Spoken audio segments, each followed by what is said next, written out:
Bismillahirrahmanirrahim. Assalamualaikum warahmatullahi wabarakatuh. Di sini saya akan memaparkan materi karir dan hubungan antar manusia. Proses mempersiapkan karir, secara garis besar, karir dapat diartikan sebagai suatu status dalam jenjang pekerjaan atau jabatan sebagai sumber nafkah, baik sebagai mata pencaharian utama atau pokok, juga tambahan. Karir tersebut kelak akan dimasuki oleh siapa saja yang secara sengaja memang akan memasukinya. Karir yang akan dimasuki atau ditempuh itu mempersyaratkan berbagai jenis kemampuan dan keterampilan. Karena itu, penting bagi kita untuk mengetahui syarat dan cara untuk mencapainya. Beberapa hal yang perlu diperhatikan dalam mempersiapkan karir yang diinginkan. Yang pertama, pemilihan karir itu harus disadari sebagai suatu proses yang berawal, berlanjut, dan berlangsung terus seumur hidup. Yang kedua, pemilihan dan penyesuaian karir dimulai dengan pengetahuan tentang diri dalam hal potensi, bakat, minat, dan kemampuan. Ketiga, pemilihan karir haruslah sesuai dengan konsep diri. Keempat, pemilihan karir harus didasarkan pada informasi yang tepat dan realistis tentang jenis karir yang diinginkan. Kelima, membangun karir dapat diawali dengan mengikuti latihan, pendidikan, dan pola tingkah laku yang diperlukan. Yang terakhir, pemilihan karir harus direncanakan dan dirancang untuk membuat keputusan akhir karir apa yang diinginkan dan bagaimana cara mencapainya. Bagaimana cara beradaptasi dengan orang lain?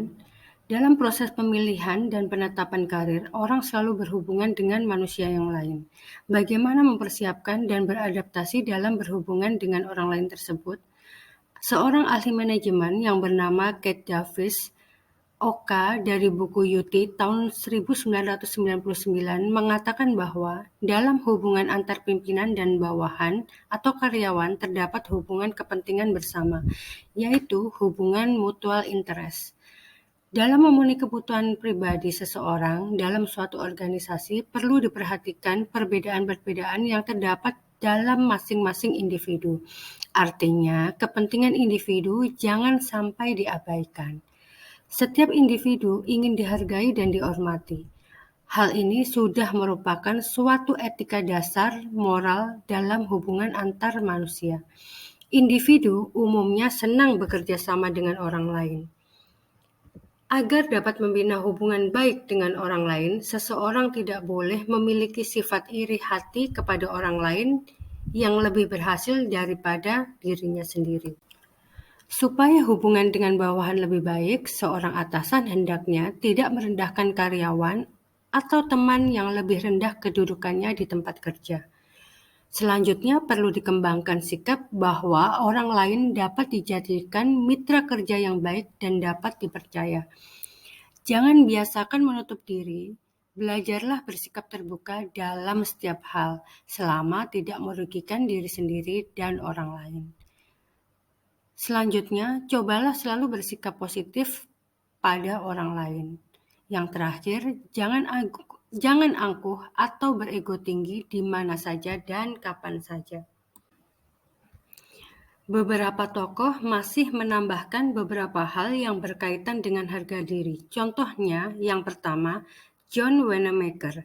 Mencela seseorang merupakan tingkah laku yang tidak bijaksana karena apa yang diucapkannya dapat melukai hati orang lain.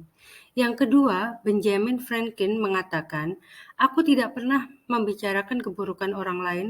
Kalau hendak membicarakan orang lain, bicarakanlah tentang kebaikannya saja."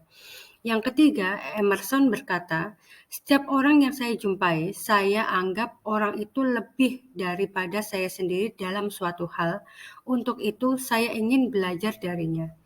Berdasarkan catatan para tokoh di atas, nampak jelaslah bahwa hubungan antar manusia, terlebih jika dikaitkan dengan karirnya, maka akan muncul suatu kebutuhan akan keharmonisan antar mereka.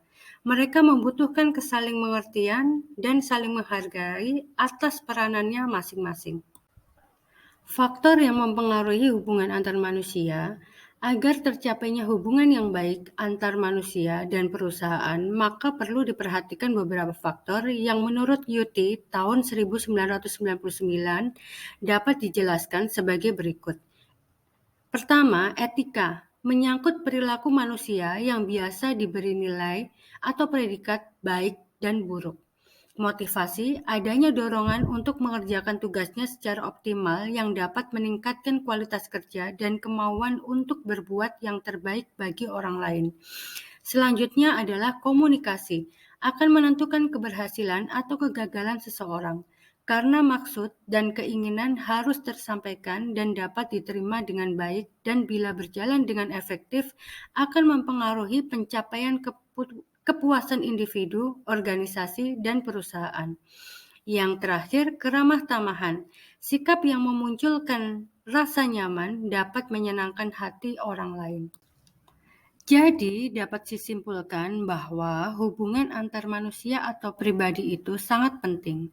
Kehidupan menjadi lebih berarti, kemudahan-kemudahan akan didapat, prestasi kerja akan dicapai, dan akhirnya memuaskan semua pihak.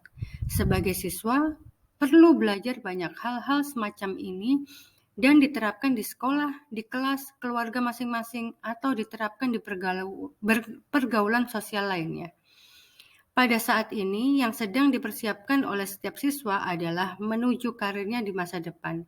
Konsep-konsep di atas akan menjadi mudah dilaksanakan apabila ada niatan dari dalam diri siswa. Proses yang sedang terjadi dan sedang mengarah ke masa depanmu membutuhkan energi yang cukup dan secara sadar harus kamu sediakan. Demikian materi yang saya sampaikan. Terima kasih. Wassalamualaikum warahmatullahi wabarakatuh.